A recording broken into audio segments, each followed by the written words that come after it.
arms left very exposed there. And it looks like he's taking his frustrations out on Heung-min Son. And the discussions are continuing into the tunnel.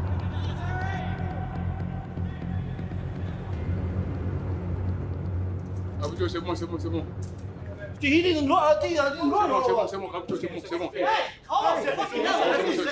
the same for you? It's the same for Ari, it's the same for Lucas. Make the run! 1 minute to go! 1 minute to go, we need to go to the goal! Respect you! C'est bon, c'est bon. C'est bon. Make the run! Make the run! Make the run for the team!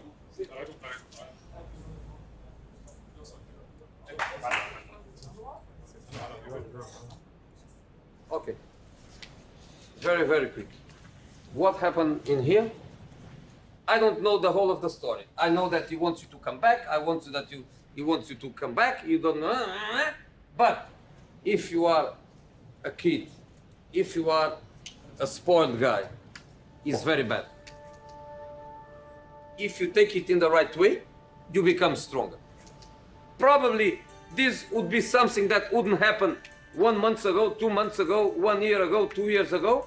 It happened because now you demand more from each other, you feel more the responsibility.